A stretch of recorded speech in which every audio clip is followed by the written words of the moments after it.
امام مہدی کب تشریف لائیں گے؟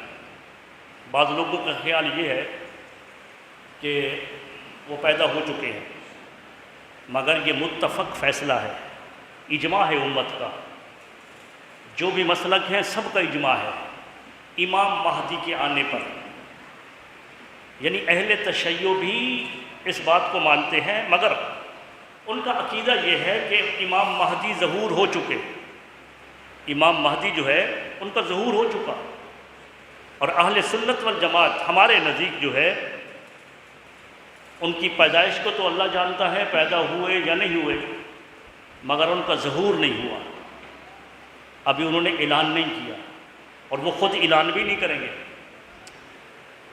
جاوید احمد غامدی کا عقیدہ یہ ہے کہ امام مہدی کوئی چیز نہیں ہے، یہ ٹی وی پر ایک پروگرام ہوتا ہے دنیا نیوز پر غامدی صاحب کا، اور وہ مکمل کے مکمل اجماع کے خلاف ہیں، کیونکہ اس موصوف کی ایک عادت ہے کہ وہ ہر چیز کو اپنی عقل سے پرکھتے ہیں، بس جو عقل میں آ جائے اس کو مانتے ہیں اور اس کے ماں سوا کسی کو نہیں مانتے۔ من الشیطان الرجیم، بسم اللہ الرحمن الرحیم،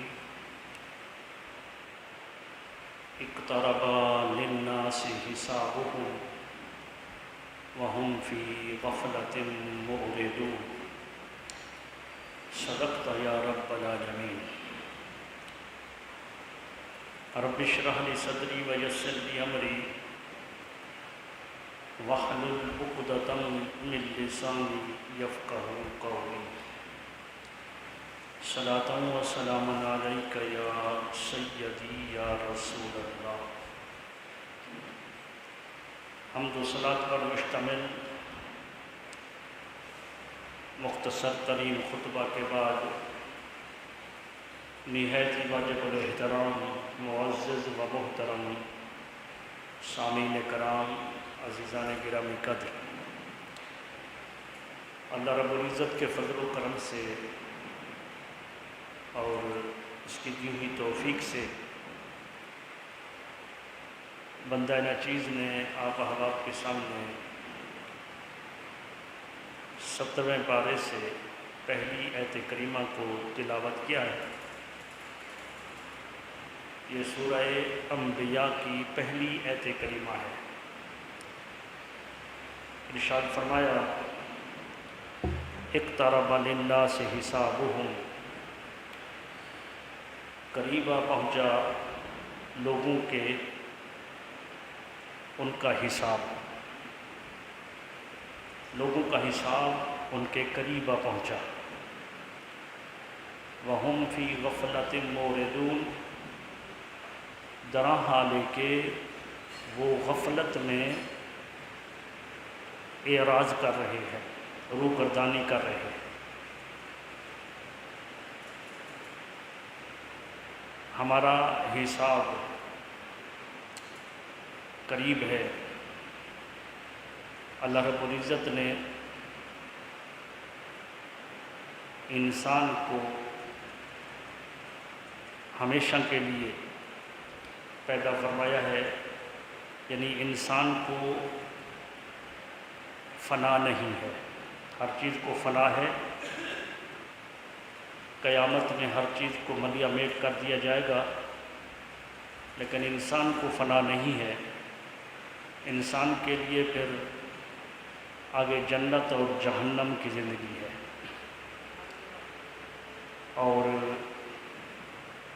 ہم میں سے جو کوئی یہاں سے اس دنیا سے رخصت ہوتا ہے تو پھر اس کی عالم برزخ میں قبر سے ہی اس کا حساب کتاب شروع ہو جاتا ہے۔ اجتماعی طور پر جب قیامت برپا ہوگی، سب کچھ ملیا میٹ ہو جائے گا، تو وہ وقت بھی قریب ہے۔ جیسا کہ گزشتہ جمعۃ المبارک پر میں نے عرض کیا کہ قیامت برپا ہونے کی امام الانبیاء صلی اللہ علیہ وآلہ وسلم نے بہت سی علامات ارشاد فرمائی ہیں، اور وہ علامات صغریٰ جو کافی تعداد میں رونما ہو رہی ہیں اور ہو چکی ہیں، علامات کبریٰ کا ظہور وہ بھی قریب ہے، اس وجہ سے کہ حضور صلی اللہ علیہ وآلہ وسلم نے ارشاد فرمایا کہ الساعۃ آتیہ، قیامت آنے والی ہے۔ ترغیب کے طور پر حضور علیہ السلام نے اپنے صحابہ کرام سے فرمایا، آپ کہیں تشریف لے کر جا رہے تھے مدینہ میں، تو آپ کے صحابی اپنے گھر کی جھونپڑی کو درست کر رہے تھے، تو حضور علیہ السلام نے وجہ پوچھی، تو انہوں نے کہا یا رسول اللہ، یہ اس وجہ سے درست کر رہے ہیں کہ کہیں ہم پر گر نہ پڑے۔ حضور علیہ السلام نے فرمایا قیامت اس سے بھی جلدی آنے والی ہے۔ یہ ترغیب کے لیے تھا تاکہ ہم اپنی اصلاح کی، اپنے نفس کی اصلاح کریں، اپنی ذات کی اصلاح کریں، اور ہر وقت تیار رہیں کہ قیامت قریب ہے، کیونکہ سانس کا تو ایک پتہ نہیں، وہ وقت تو جب آئے گا کہ جب سب کچھ ختم ہو جائے گا، دریا بہا دیے جائیں گے، سمندر بہا دیے جائیں گے، سورج ٹوٹ جائے گا، ستارے بکھر جائیں گے، آسمان ٹوٹ پھوٹ کا شکار ہوگا۔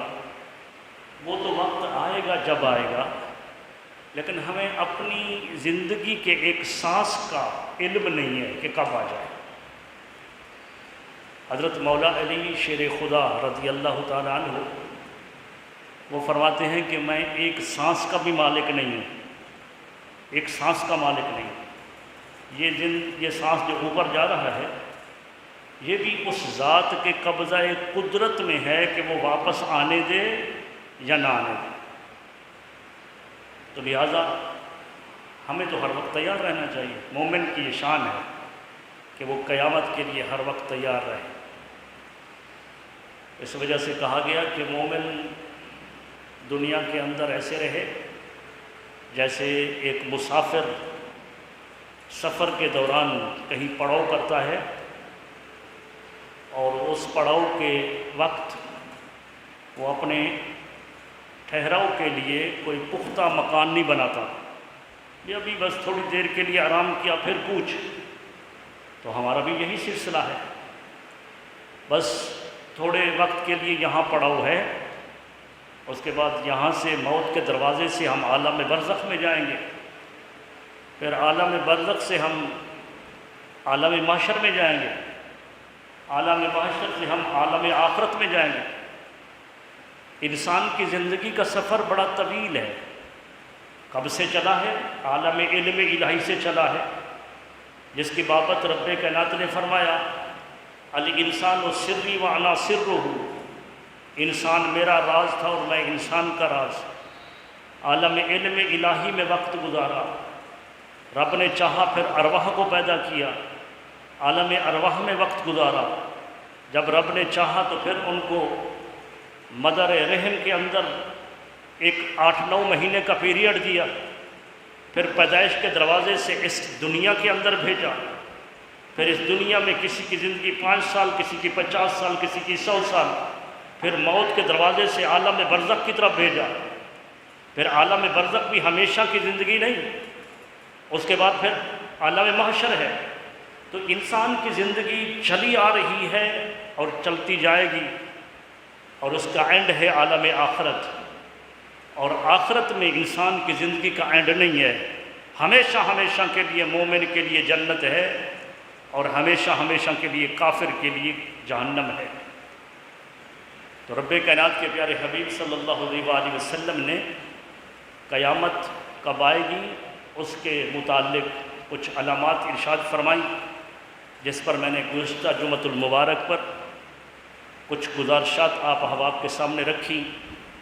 وہ یہ تھیں کہ حضرت ابو ہریرہ رضی اللہ تعالیٰ عنہ حدیث کے راوی ہیں کہ جس پر میں نے اپنی گفتگو کو اختتام کیا تھا، اس حدیث پر کہ قیامت اس وقت تک برپا نہیں ہوگی جب تک یہ علامات ظہور پذیر نہ ہو جائیں، اور یہ علامات صغریٰ ہیں۔ تو وہ علامات یہ عرض کر رہا تھا کہ لوگ مال غنیمت کو اپنا مال سمجھیں گے، مال غنیمت کو اپنا مال سمجھیں گے، زکوٰۃ کو تاوان سمجھیں گے، اور ماں باپ کی عزت نہیں ہوگی، دوست احباب کے ساتھ بڑی خوش دلی کے ساتھ پیش آئیں گے، اور والد کو دور رکھا جائے گا، دوستوں کے قریب ہوں گے اور والد کو دور رکھا جائے گا۔ قوم و ملت کے سربراہ شریر لوگ ہوں گے، سربراہ لوگ وہ جو ہوں گے جو اس وقت کے شریر اور رذیل لوگ ہوں گے۔ اور حضور علیہ السلام نے فرمایا کہ امانت میں خیانت کی جائے گی، امین کو خائن سمجھا جائے گا، خائن کو امانت دار سمجھا جائے گا، مال کے اندر پرواہ نہیں ہوگی، بس کسی طرح کا مال ہے آئے، حلال حرام کے اندر تمیز اٹھ جائے گی، بس مال کی ہوس ہوگی، حلال حرام میں تمیز نہیں ہوگی، رشوت خوری ہوگی، سود کا کاروبار ہوگا، شراب بڑی کثرت سے پی جائے گی۔ اور پھر آخر میں فرمایا کہ پچھلے لوگ وہ پہلے لوگوں پر لعن طعن کریں گے۔ آج یہ ہو رہا ہے یا نہیں ہو رہا؟ پہلے لوگوں پر صحابہ کرام کی ذات تک لعن طعن کرتے ہیں معاذ اللہ۔ تو حضور علیہ السلام نے فرمایا کہ پچھلے لوگ جو ہے وہ پہلے لوگوں پر لعن طعن کریں گے، ان پر ملامت کریں گے، لعنتیں بھیجیں گے۔ فرمایا جب یہ سب کچھ ظاہر ہو جائے تو پھر اس وقت سرخ آندھیاں چلیں گی، طوفانی آندھیاں چلیں گی، طوفان آئیں گے، سیلاب کا طوفان آئے گا، زلزلے آئیں گے، لوگ زمینوں میں دھنسا دیے جائیں گے، اور پھر اس کے بعد یکے بعد دیگرے قیامت کی نشانیاں اس طرح ظاہر ہوں گی جیسے تسبیح ٹوٹتی ہے اور اس کے دھاگے سے یکے بعد دیگرے وہ جو منکے ہیں وہ گرتے ہیں، تسبیح کے دانوں کی طرح پھر یکے بعد دیگرے نشانیاں جو ہے وہ ظاہر ہوں گی۔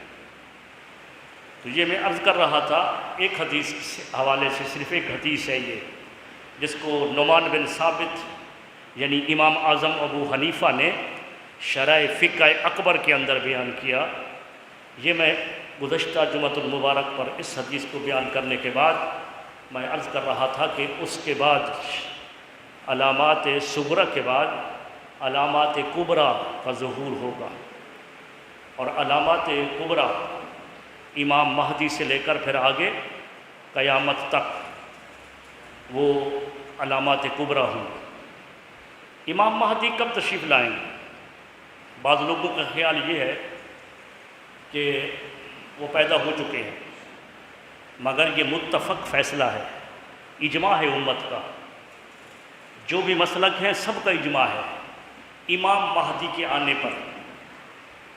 یعنی اہل تشیع بھی اس بات کو مانتے ہیں، مگر ان کا عقیدہ یہ ہے کہ امام مہدی ظہور ہو چکے، امام مہدی جو ہے ان کا ظہور ہو چکا، اور اہل سنت والجماعت ہمارے نزدیک جو ہے ان کی پیدائش کو تو اللہ جانتا ہے پیدا ہوئے یا نہیں ہوئے، مگر ان کا ظہور نہیں ہوا، ابھی انہوں نے اعلان نہیں کیا، اور وہ خود اعلان بھی نہیں کریں گے۔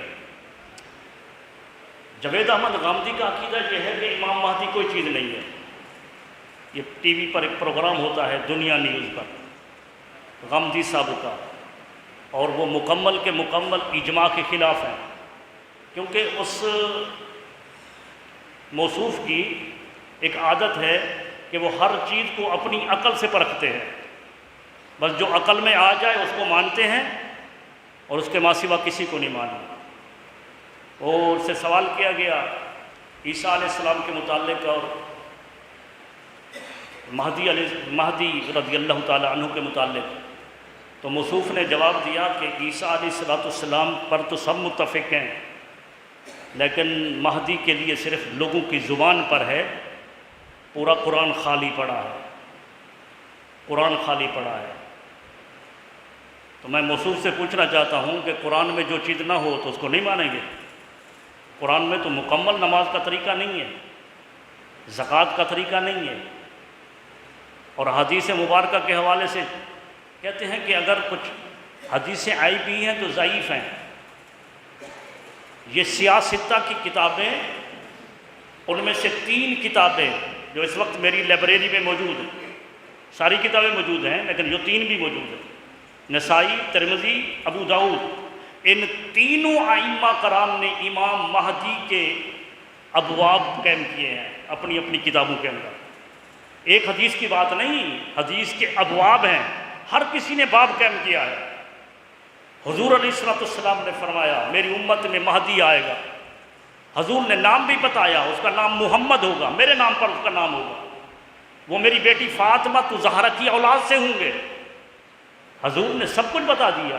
فرمایا وہ مہدی جب آئے گا تو دنیا کو انصاف سے بھر دے گا، انصاف سے بھر دے گا۔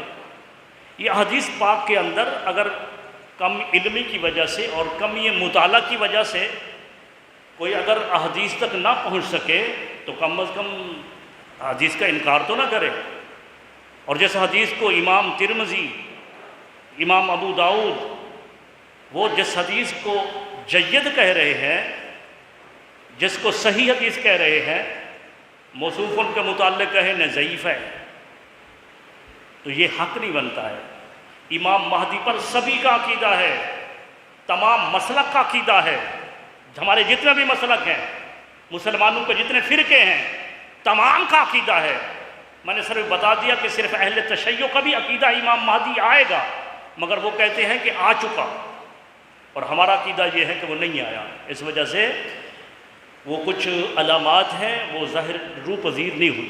مثلا امام مہدی کے ظہور سے پہلے، اچھا امام مہدی کا نام، یہ آپ کا لقب ہے، مہدی آپ کا لقب ہے، آپ کا اصل نام محمد ہے، محمد، یہ حسنی و حسینی ہے، حسنی حسینی، یعنی کہ آپ کا والد امام حسن کے اولاد سے ہوگا اور آپ کی والدہ حسین رضی اللہ تعالیٰ عنہ کی اولاد میں سے ہوگی۔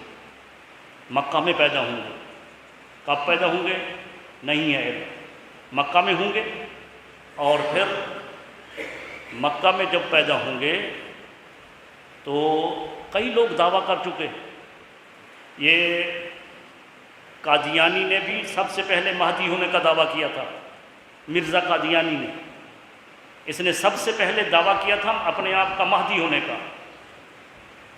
تو بتانا یہ چاہتا ہوں کہ امام مہدی دعویٰ نہیں کریں گے کہ میں مہدی ہوں، حدیث پاک میں ہے، اس کو تو لوگ تلاش کر رہے ہوں گے۔ جس وقت افراتفری کا دور ہوگا اور لوگوں کے اندر تفرقہ بازی مسلمانوں کے اندر بھی عام ہو جائے گی، مختلف فرقوں کے اندر لوگ بٹ چکے ہوں گے، عیسائیت کا غلبہ ہو جائے گا، اکثر جگہ پر عیسائی قابض ہو جائیں گے، اکثر جگہ پر۔ اور عیسائیوں میں ایک شخص جس کا نام سفیان ہوگا، تو وہ شخص جو ہے سادات کو قتل کرے گا، سادات کو قتل عام کرے گا، سادات کا، اور ہر جگہ پر جو ہے مسلمانوں کو کچلا جا رہا ہوگا، ہر جگہ پر۔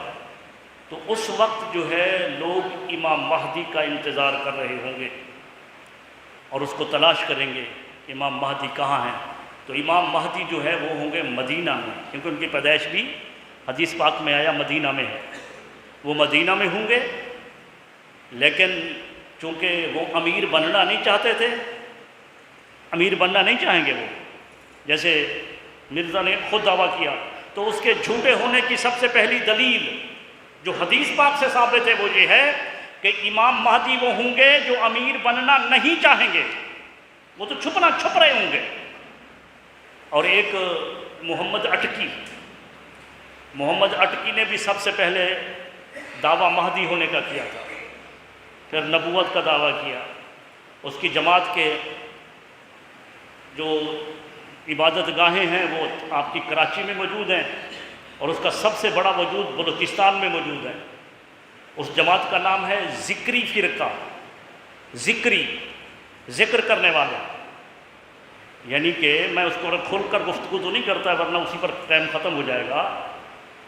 وہ ایسا فرقہ ہے کہ وہ محمد اٹکی جو ہے، اٹک کے رہنے والے تھے، باپ غیر مجہول ہے، باپ کا پتہ نہیں ہے، ولد زنا ہے، اور ایسا بندہ ولد زنا ہی ہو سکتا ہے جو نبوت کا دعویٰ کرے، وہ سکے اپنے ماں باپ کا بیٹا نہیں ہو سکتا، اولاد نہیں ہو سکتی۔ اس نے بھی پہلے مہدی ہونے کا دعویٰ کیا، پھر نبوت کا دعویٰ کیا۔ بلوچستان کے آ کر ان جہلا اور ان پڑھ لوگوں کے اندر اپنے آپ کو اس نے فیمس کیا، مشہور کیا۔ ایک لمبی تقریر ہے اس پر اگر کر دوں کہ اس نے اپنے آپ کو شعبدہ بازیاں کیسے دکھائیں، لیکن اس کا مسلک چل رہا ہے۔ آج پر پاکستان کی حکومت اس کو تحفظ دیتی ہے۔ ان کا حج مکہ میں نہیں ہوتا ہے، ان کا حق کوہکاف میں ہوتا ہے۔ ان کا حج یہاں پر بلوچستان میں ہوتا ہے، بلوچستان میں۔ وہ حج پر نہیں جاتے ہیں، وہ کہتے ہیں حج پر نہیں جاؤ۔ ان کی نمازیں نہیں ہیں، 5 وقت کو نمازوں کے متعلق وہ کہتے ہیں جو نماز پڑھتے ہیں اپنی کتابوں میں لکھتے ہیں کہ وہ تو چوتھڑے ہلاتے ہیں۔ نماز کیا ہے؟ نماز اللہ کا ذکر ہے، 5 وقت ذکر کرو۔ آپ ذکری فرقے کو آپ سرچ کریں تو آپ کو سب مل جائے گا کہ ذکری فرقہ کیا ہے۔ 5 وقت میں ذکر بھی عجیب ہے۔ درمیان میں ایک مرد یا عورت کو کھڑا کیا، وہ کوئی گانا گا رہی ہے، پتہ نہیں کیا کہ کچھ کہہ رہی ہے بلوچی زبان میں، اور باہر اس میں گول دائرے میں کھڑے ہو کر وہ ڈانس کے ساتھ جو ذکر کر رہے ہیں۔ ان کی نماز نہیں ہے، وہ نماز کے انکاری، زکوٰۃ کے انکاری، زکوٰۃ نہیں دینی، غریبوں کو نہیں دینی۔ ہر مال جب بھی کماؤ اس کا 10واں حصہ کس کو دو؟ ذکری فرقہ کے عالم کو دو۔ عالموں کو تو مزے ہے وہاں پر، بس جو بھی کماؤ گے 10واں حصہ ان کو دو، چاہے کتنا ہی امیر کیوں نہ ہو، بس 10واں حصہ عالم ان کے عالم بھی تو کیا عالم ہے وہ۔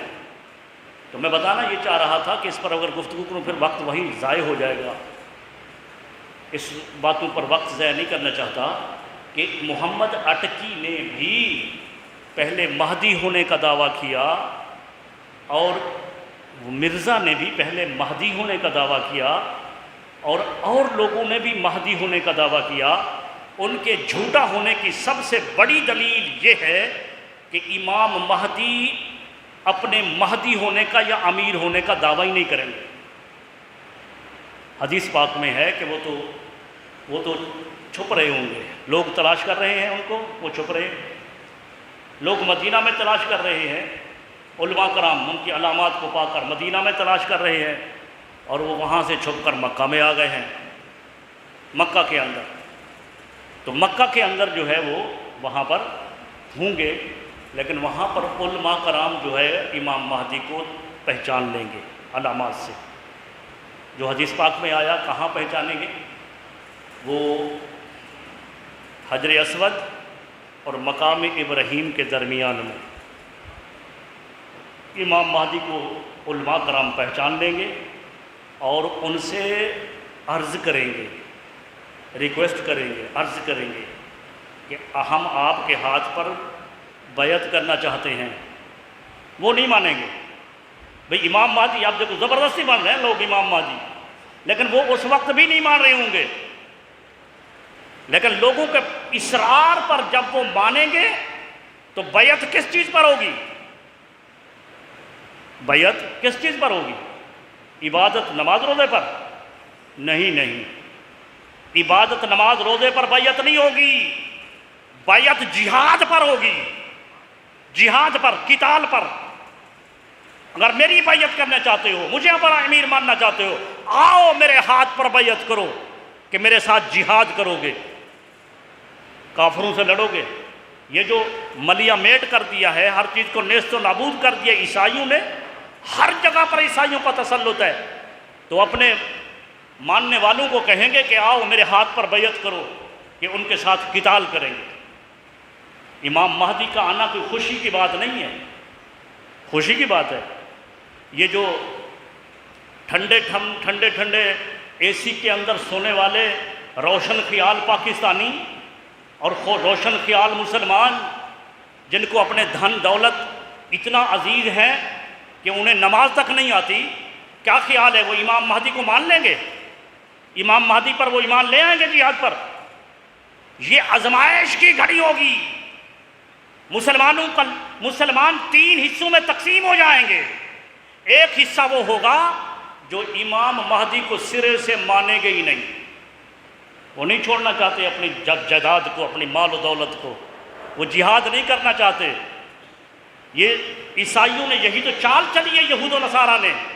یہ جو اپنا پالتو کتا یہاں پر نبوت کا دعویٰ کرنے کے لیے بھیجا مرزا قادیانی کو، اس کے تعلیمات میں سے ایک تعلیم یہ ہے کہ جہاد وہاد کوئی چیز نہیں ہے، اسلام میں جہاد کا تصور نہیں ہے۔ وہ محمد آئے تھے، جہاد کا حکم تھا، لہٰذا میں نبی آ گیا ہوں، میں حکم دیتا ہوں، جہاد کوئی چیز نہیں ہے۔ یہ مرزا وہ کانا دجال جو ہے، وہ دجال کا پیروکار، ان کا یہ عقیدہ ہے۔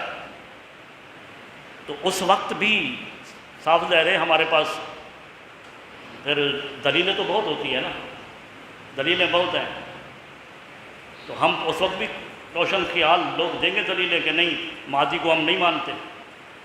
تو ایک حصہ تو اس وقت جدا ہو جائے گا جو امام مہدی کو مانے گا ہی نہیں، اور ان کا شمار بدترین کافروں میں ہوگا، بدترین کافروں میں۔ ایک حصہ تو جدا ہو گیا۔ پھر اس کے بعد امام مہدی کے ہاتھ پر جب بیعت ہو جائے گی تو امام مہدی اسی مکہ کے اندر خانہ کعبہ کے قریب، حرم مکہ سے ہی حرم کعبہ، اس کے اندر سے ہی ایک خزانہ رونما ہوگا، امام مہدی خزانے، سونے کا خزانہ، وہ اپنی فوج کے اندر تقسیم کریں گے لوگوں کو۔ پھر مسلمانوں کو شرق سے غرب تک جب علم ہو جائے گا امام مہدی کا ظہور ہو چکا، تو پھر وہاں پر جو ہے وہ امام مہدی کی طرف چلیں گے۔ ایک شخص شام سے اپنا لشکر لے کر آئے گا، اس کا نام منصور ہوگا۔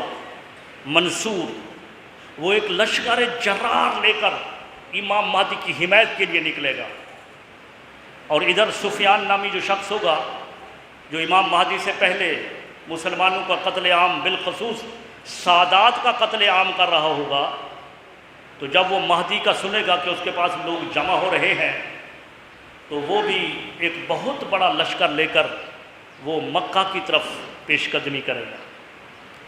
وہ ابھی مکہ کی طرف آ رہا ہوگا تو اس کے لشکر کو زلزلہ آئے گا اور مکمل لشکر زمین میں دھنس جائے گا، لیکن اس لشکر کے اندر وہ سفیان نہیں ہوگا، وہ اپنے ان کے امیر جس کو بنا کر بھیجا ہوگا وہ ہوگا۔ اس دھنسنے والے بہت بڑے لشکر کے اندر جو ہے 2 آدمی زندہ بچیں گے۔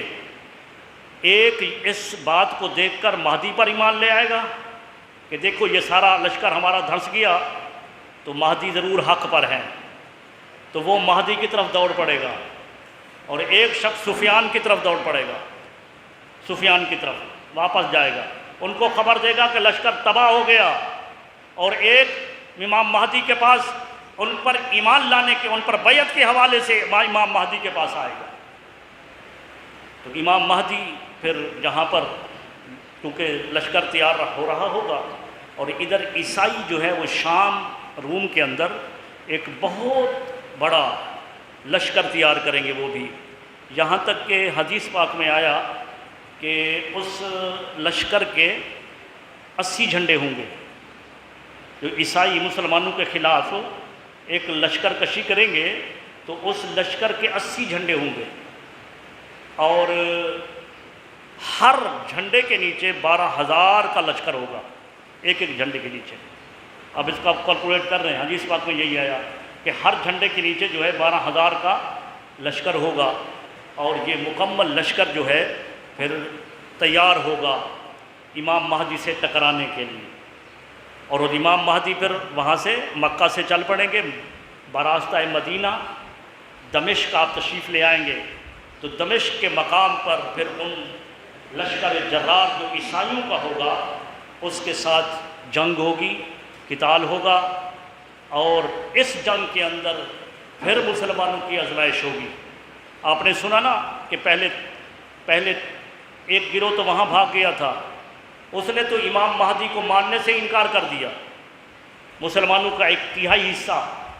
اب جو 2 حصے بچ گئے تھے وہ اب یہاں پہنچیں گے، یہاں دمشق میں، یہاں پر جب عیسائیوں اور یہودیوں کے ساتھ لڑائی ہوگی تو اس لڑائی کے اندر جو مسلمانوں کا تعداد ہوگی اس میں سے آدھا حصہ جو ہے وہ شہید ہو جائے گا، آدھا حصہ شہید ہو جائے گا، اور جو آدھے بچیں گے اللہ تبارک و تعالیٰ ان کو طاقت عطا فرمائے گا، وہ تمام عیسائیوں پر غلبہ پائیں گے۔ حضرت امام مہدی رضی اللہ تعالی عنہ وہ عیسائیوں کا، یہودیوں کا تعاقب کریں گے یہاں تک کہ وہ شکست کھا جائیں گے یہودی، اور امام مہدی فتح یاب ہو جائیں گے۔ اس دوران ایک افواہ پھیل جائے گی کہ دجال آ گیا ہے، اس دوران دجال، اچھا اس دوران کے اندر جب فتح پا جائیں گے تو کچھ عرصہ گزرے گا، یہ امام مہدی کا کل جو یہاں پر دنیا کے اندر ان کا آنا ہے وہ حدیث پاک میں ہے 5 سال، 7 سال، 9 سال، 5 سال ہوں گے یا 7 سال ہوں گے یا 9 سال ہوں گے، لیکن جو میں جس کتاب سے بات کر رہا ہوں امام اعظم ابو حنیفہ کی کتاب ہے، نعمان بن ثابت کی، اس کا نام ہے شرح فقہ اکبر، میں اس سے بات کر رہا ہوں۔ وہاں یہ بتایا گیا کہ 5 سال قتال کریں گے، 5 سال امام مہدی عیسائیوں کے ساتھ قتال کریں گے، جہاد کریں گے، ان کے ساتھ لڑیں گے، اور پھر اس کے بعد جو ہے وہ 2 سال جو اور ہیں اس میں فتح یاب ہونے کے بعد وہ نظم و ضبط مسلمانوں کا درست کریں گے، پھر اس میں جو ہے خزانے بھی اپنے ان کو تقسیم کریں گے، مال غنیمت وغیرہ، مال غنیمت جب عیسائیوں کو شکست دے گی تو مال غنیمت بھی ہاتھ آئے گا، تو مال غنیمت تقسیم کریں گے۔ حدیث پاک میں آیا کہ وہ سپاہی، وہ لشکری مال غنیمت لینے پر راضی نہیں ہوں گے۔ راضی سے کیا مراد ہے؟ میں خوش ہوں گے نہیں، ہمیں تھوڑا مل رہا ہے، تھوڑا نہیں، وہ اس وجہ سے نہیں لیں گے کہ ہم مال غنیمت کیا کریں گے۔ کوئی گھر ایسا نہیں ہوگا کہ جہاں پر شہید نہیں ہو گئے ہوں گے، ہر گھر کے اندر شہید ہو گئے ہوں گے لوگ، اور وہ کہیں گے ہم ہی جہاد کے اندر تو مال غنیمت لے کر کیا کریں گے، تو اس وجہ سے وہ مال غنیمت نہیں لیں گے۔ تو اس کے بعد جو ہے پھر 7 سال کے 2 سال یعنی کہ 5 سال قتال، 2 سال پھر مسلمانوں کا اچھا خوشحالی کا وقت آئے گا، اور پھر اس کے بعد دجال کا ظہور ہو جائے گا۔ دجال کا جب ظہور ہوگا تو دجال پھر استدراج سے وہ فائدہ اٹھائے گا۔ استدراج کیا ہوتا ہے؟ بھئی کوئی بات جو عقل نہ مانے، وہ اگر نبی کی ذات سے ہو تو اس کو کہتے ہیں معجزہ۔ بھئی اب عقل نہیں مانتا نا کہ چاند 2 ٹکڑے ہو جائے، لیکن حضور نے تو اشارہ کیا چاند 2 ٹکڑے ہو گیا، عقل تسلیم نہیں کرتا۔ عقل تسلیم نہیں کرتا کہ وہ مسجد شجرہ مکہ کے اندر ہے، وہ مروہ کی طرف سے نکلے باہر تو مسجد شجرہ ہے، تو مسجد شجرہ کیوں رکھا گیا اس کو؟ درخت والی مسجد۔ وہاں پر ایک کافر نے کہا، جب بعد میں مسلمان ہو گیا، ایک شخص نے کہا کہ آپ اللہ کے نبی ہیں؟ فرمایا ہاں میں اللہ کا نبی ہوں۔ کیا چیز گواہی دیتی ہے کہ آپ اللہ کے نبی ہیں؟ کوئی گواہی دلاؤ مجھے۔ حضور نے ادھر ادھر دیکھا، کوئی انسان موجود نہیں تھا۔ فرمایا کوئی انسان تو موجود نہیں ہے، کس چیز سے گواہی لینا چاہتا ہے؟ تو کوئی شخص نہیں تھا، حضور نے خود ہی بتا دیا۔ فرمایا وہ دیکھو وہ درخت کھڑا ہے نا، یہ درخت کھڑا ہے، کیکر کا درخت، اگر یہ گواہی دے دے کہ میں اللہ کا رسول ہوں تو مان جاؤ گے؟ تو اس نے کہا یہ تو بڑی بات ہے، اگر درخت گواہی دیتا ہے تو ضرور مان لوں گا۔ حضور نے فرمایا پھر چلا جا اس درخت کے پاس اور اس درخت کو میرا سلام کہے، اور اس کے بعد میرا پیغام دے کہ تجھے محمد الرسول اللہ بلا رہے ہیں۔ وہ شخص گیا اور وہاں جا کر اس درخت کو حضور کا سلام دیا، پیغام دیا۔ حدیث پاک میں آتا ہے درخت داہنے ہلا، بائیں ہلا، آگے ہلا، پیچھے ہلا، جڑوں کو اکھیڑتا ہوا، زمین کو چیرتا ہوا حضور کی بارگاہ میں حاضر ہو گیا، وہ شخص مسلمان ہو گیا۔ بتانے کا مقصد یہ ہے کہ کیا ہماری عقل ماننے کو تیار ہے؟ ہماری عقل نہیں مانتی۔ تو جو کام نبی سے ایسا ہو کہ جو عقل سے ماورا ہو، اس کو معجزہ کہتے ہیں، اور اگر کسی اللہ کے ولی سے ایسا کام سرزد ہو تو اس کو کرامت کہتے ہیں۔ جیسے حضور علیہ السلام کے اولیاء کی کرامتیں تو بے حد و حساب ہیں، لیکن قرآن چونکہ پہلے نازل ہو چکا تھا تو میں حضرت سلیمان علیہ السلام کے ایک ولی، امت کے ولی کی مثال دیتا ہوں قرآن سے۔ حضرت سلیمان علیہ السلام کے ایک ولی کی کرامت یہ ہے کہ وہ آنکھ جھپکنے کی دیر میں 1500 میل سفر کر کے ملکہ بلقیس کا تخت لے آیا تھا۔ قرآن میں ہے، قرآن میں سورہ نمل کے اندر۔ حضور کے ولی کی شان اس سے کہیں زیادہ ہے، یہ بات ذہن نشین ہونی چاہیے۔ ولیوں کا انکار یہ درست نہیں ہے۔ حضور علیہ السلام نے فرمایا العلماء امتی کا انبیاء بنی اسرائیل، میری امت کے باعمل عالم کی شان یہ ہے جیسے بنی اسرائیل کے نبی کی شان۔ تو آپ اندازہ لگا سکتے ہیں ایک ولی کی شان کا۔ تو وہ ولی جو اس سے ایک آنکھ جھپکنے کی دیر میں وہ ملکہ بلقیس کا تخت جو حضرت سلیمان کے پاس آ رہا ہے، اس کو ہماری عقل ماننے کو تیار نہیں، لیکن ماننا پڑے گا۔ میں نے اس وجہ سے قرآن کی مثال دی، اس لیے کہ یہ ولی کی کرامت ہے۔ اگر کوئی ایسی بات جو عقل ماننے کو تیار نہیں، وہ اگر نبی سے ہو تو معجزہ کہتے ہیں۔ ایسی بات جو عقل ماننے کو تیار نہیں، اللہ کے ولی سے ہو تو اس کو کرامت کہتے ہیں۔ اور اگر ایسے بندے سے ہو جو جاہل ہے، فاسق ہے، فاجر ہے، اگر اس سے ایسی بات ہو جائے جو عقل ماننے کو تیار نہیں تو اس کو استدراج کہتے ہیں۔ اب دجال کا استدراج کیا ہے؟ دجال کا استدراج یہ ہے کہ اس کے ایک ہاتھ میں جنت ہوگی، ایک ہاتھ میں جہنم ہوگی، یعنی داہنی طرف جنت، بائیں طرف جہنم۔ وہ اپنے گدھے پر یا اس وقت کا جو بھی سفر جہاز وغیرہ جو بھی ہوگا، حدیث پاک میں گدھے کا لفظ آیا ہے، وہ اس پر سوار ہو کر وہ تھوڑے سے وقت میں پوری زمین کا چکر لگائے گا، آنکھ سے کانا ہوگا اور استجراج سے بھرپور ہوگا۔ جنت جہنم اس نے بنا رکھی ہوگی۔ وہ ایران کے اندر شہر اصفہان کے اندر آ کر خدائی کا دعویٰ کرے گا، اور خدائی کا دعویٰ کرنے کے بعد وہ کہے گا مجھے جو خدا مانتا ہے تو میں اسے یہ جنت دیتا ہوں۔ جنت دکھائے گا اور جنت میں داخل کرے گا۔ یہ علیحدہ بات ہے کہ جو جنت دکھائے گا، جو جنت میں داخل ہوگا، وہ حقیقت میں جہنم میں داخل ہو رہا ہوگا، اور جو نہیں مانے گا اس کے پاس جہنم ہوگی، جہنم میں داخل کرے گا، اور جو جہنم میں داخل ہو رہا ہوگا وہ حقیقت میں جنت میں داخل ہو رہا ہوگا۔ حضور علیہ السلام نے فرمایا کہ جب ایسا وقت آئے تو اس کی آگ میں کود پڑنا، وہاں تمہارے لیے میٹھے ٹھنڈے مشروبات ہوں گے۔ جہنم میں کود پڑنا، جنت میں نہیں۔ تو استدراج سے بھرپور ہوگا، اس قحط سالی ہوگی اور لوگ قحط کے اندر ہوں گے، اور اس کے پاس غلے کے انبار ہوں گے، وہ غلہ جو ان کو ماننے والا ہوگا ان کو دے گا۔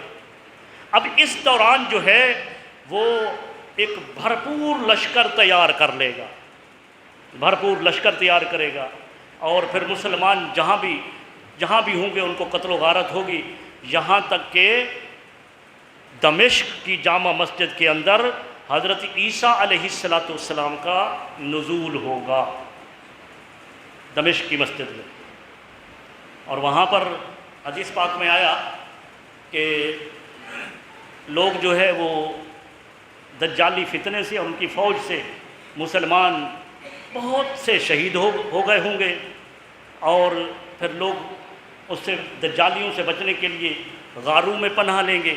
ایک حدیث پاک میں آیا کہ وہاں پر جو ہے وادی عفیق کے اندر ایک گروہ مسلمانوں نے پناہ لی ہوگی، اتنے میں پھر ایک منادی آواز دے گا، فَبَيْنَ ذَلِكَ مُنَادٍ مِّنَ السَّمَاءِ، آسمان سے ایک منادی آواز دے گا، خوش ہو جاؤ عیسیٰ علیہ السلام کا ظہور ہو گیا ہے۔ تو عیسیٰ علیہ السلام پر جامع مسجد دمشق مینار پر تشریف لائیں گے، پھر آپ نیچے تشریف لائیں گے۔ تو یہاں سے چونکہ وقت ختم ہو گیا ہے، یہاں سے پھر اپنی گفتگو آگے شروع رکھیں گے اگلے جمعہ مبارک پر۔ اگلے جمعہ پر کوشش کروں گا کہ یہ علامات اختصار کے ساتھ مکمل کر دوں، تاکہ آگے پھر حج کے مسائل اور قربانی کے مسائل بیان کرنے ہیں۔ اللہ تبارک و تعالی ہم تمام پر رحم و کرم فرمائے۔